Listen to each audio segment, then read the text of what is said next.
চিৰ চেনেহী মোৰ ভাষা জননী নলবাৰী বৰকুৰাস্থিত স্বৰাজ শিবিৰ কৃষ্টি প্ৰতিষ্ঠানৰ প্ৰাংগণত প্ৰজ্ঞাদ্বীপ ভাষা সাহিত্য সভা বৰকুৰাৰ প্ৰথম দ্বিবাৰ্ষিক অধিৱেশন সম্পন্ন।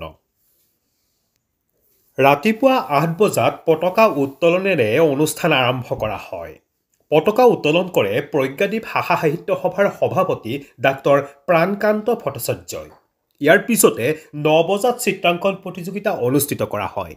ৰাতিপুৱা ১০ বজাত বন্তি প্ৰজ্বলন আৰু স্মৃতিতৰ্পণ কাৰ্যসূচীত বন্তি প্ৰজ্বালক হিচাপে থাকে ক্ৰমে পংকজ বেজবৰুৱা, ডক্টৰ ৰবীন দাস আৰু নৃপাল বৰ্মাই।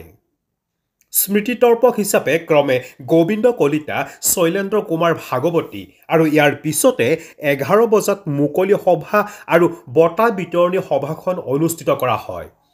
সভাত সভাপতিত্ব কৰে ডাক্তৰ প্ৰাণকান্ত ভট্টাচাৰ্যই আৰু সভাখন উদ্বোধন কৰে নলবাৰী জিলাৰ জিলা আয়ুক্ত বৰ্ণালী ডেকাই। ইয়াৰ পিছতে মুখপত্ৰ উন্মোচন কৰে সাহিত্য সভাৰ সভাপতি ডক্টৰ সূৰ্যকান্ত হাজৰিকাই। মুখ্য অতিথি হিচাপে উপস্থিত থাকে প্ৰাগ নিউজৰ মুখ্য পৰিচালন সঞ্চালক ডক্টৰ সঞ্জীৱ নাৰায়ণ। বিশিষ্ট অতিথিৰ আসন শুৱনি কৰে উত্তৰ পূৰ্বাঞ্চল কৰ্কট প্ৰতিষ্ঠানৰ সঞ্চালক গণেশ তামুলীয়ে। নিৰ্দিষ্ট বক্তা হিচাপে উপস্থিত থাকে নলবাৰী জিলা সাহিত্য সভাৰ সভাপতি ডক্টৰ লীনা ডেকাই। লগতে নলবাৰী সমাজ জীৱনৰ লগত জড়িত বিশিষ্ট ব্যক্তিসকল উপস্থিত থাকে। News desk report. দেশৰ ঐতিহ্য জীয়াই ৰখাৰ ক্ষেত্ৰত এক বলিষ্ঠ ভূমিকা পালন কৰিছিল আৰু সেইবাবে এই পবিত্ৰ ভূমিত থিয় হৈ দেশৰ স্বাধীনতা আন্দোলনৰ বাবে যিসকল মহা মনীষীয়ে ত্যাগ স্বীকাৰ কৰি থৈ গ'ল, যিসকলৰ বাবে ভাৰতীয় হিচাপে অসমীয়া হিচাপে কথা কোৱাই বুকু ফিলাই বিশ্ববাসীৰ আগত নিজৰ পৰিচয় দাঙি ধৰাৰ গৌৰৱ অৰ্জন কৰিছোঁ, সেইসকল মহা মনীষীকো মই মোৰ ফালৰ পৰা আজিৰ এই বিশেষ সময়ছোৱাত আন্তৰিকভাৱে শ্ৰদ্ধাঞ্জলি জ্ঞাপন কৰিছোঁ। এই বাকৰি হৈছে স্বৰাজ কৃষ্টি প্ৰতিষ্ঠানৰ বাকৰি আৰু দশকৰ পাছত দশক ধৰি স্বৰাজ কৃষ্টি প্ৰশাসন প্ৰতিষ্ঠানে অঞ্চলটোৰ সামগ্ৰিক বিকাশৰ কাৰণে যিখিনি কাম কৰি থৈ গৈছে বা স্বাধীনতা আন্দোলনৰ সময়ছোৱাত স্বৰাজ কৃষ্টি প্ৰশাসনৰ যি ভূমিকা, সেই ভূমিকাকো মই আজিৰ তাৰিখত এই মঞ্চৰ পৰাই আন্তৰিকভাৱে স্মৰণ কৰিছোঁ আৰু আশা কৰিছোঁ আহি থকা সময়ছোৱাত প্ৰজ্ঞাদ্বীপ ভাষা সাহিত্য সভা আৰু স্বৰাজ কৃষ্টি প্ৰতিষ্ঠানে অসমৰ সামগ্ৰিক বিকাশৰ বাবে, অসমৰ সাংস্কৃতিক জগতৰ উন্নয়নৰ বাবে, অসমৰ সমাজ জীৱনৰ উন্নয়নৰ বাবে, অসমৰ সাহিত্য জগতৰ বিকাশৰ বাবে কাম কৰি যাবলৈ ক্ৰুটি নকৰিব। আমি সকলোৱে গৰ্ব অনুভৱ কৰিছোঁ কেইটামান দিনৰ আগতে যে অসমীয়া ভাষাই ধ্ৰুপদী সাহিত্যৰ মৰ্যাদা লাভ কৰিলে আৰু ধ্ৰুপদী সাহিত্যৰ মৰ্যাদা লাভ কৰাৰ বাবে যিসকল ব্যক্তিয়ে বিগত সময়ছোৱাত কাম কৰি গৈছিল, সেই সকলোকো মই আজিৰ এই সাহিত্য সভাৰ মঞ্চৰ পৰাই আন্তৰিকভাৱে শ্ৰদ্ধা, আন্তৰিকভাৱে কৃতজ্ঞতা জ্ঞাপন কৰিছোঁ।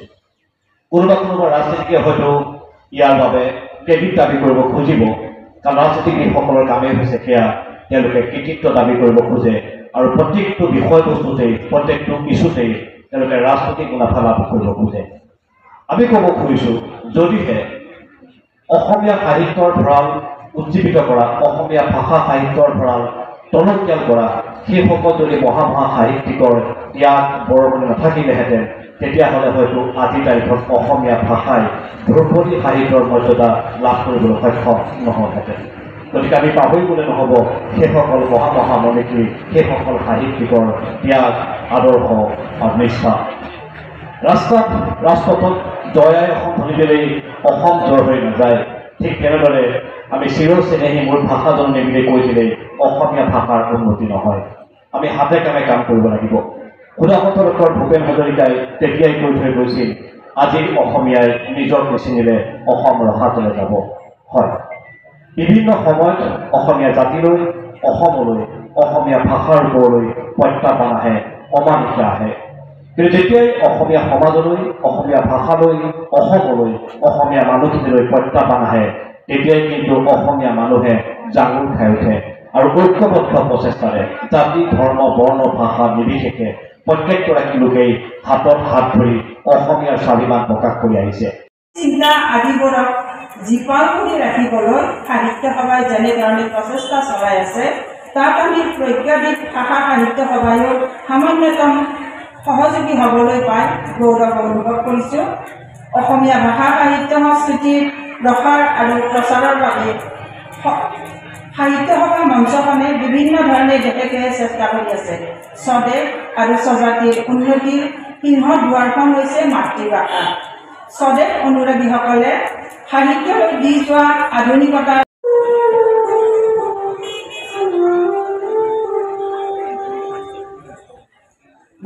ভাষা সাহিত্য সভাৰ যি দুদিনীয়া বাৰ্ষিক অধিৱেশন আছিলে, প্ৰথম দ্বিবাৰ্ষিক অধিৱেশন যোৱাকালি কাৰ্যনিৰ্বাহক সভাৰে আৰম্ভ হৈছে আৰু আজি মুকলি অধিৱেশন। আৰু এই মুকলি অধিৱেশনত সভাপতিত্ব কৰিছে অসম সাহিত্য সভাৰ সভাপতি ডক্টৰ হাজৰিকা ছাৰ আৰু প্ৰাগ চেনেলৰ কাৰ্যবাহী বিষয়া ভূঞা ছাৰ, দেৱজিৎ ভূঞা ছাৰ আৰু লীনা ডেকা ছাৰ, লীনা ডেকা বাইদেউ, গোবিন্দ কলিতা প্ৰমুখ্যে বহুতো গণ্যমান্য ব্যক্তি আজিৰ এই অনুষ্ঠানটো সাফল্যমণ্ডিত কৰিছে আৰু আমি তেখেতসকলক ধন্যবাদ জনাম। আৰু যিখিনি কাৰ্য হৈছে সেইখিনি কাৰ্য সুন্দৰভাৱে পাৰ হৈ যাব সেইটো আমাৰ বিশ্বাস আছে আৰু ভগৱানকো খাটিছোঁ বাকীখিনি সময় আমাৰ সুন্দৰভাৱে যাব।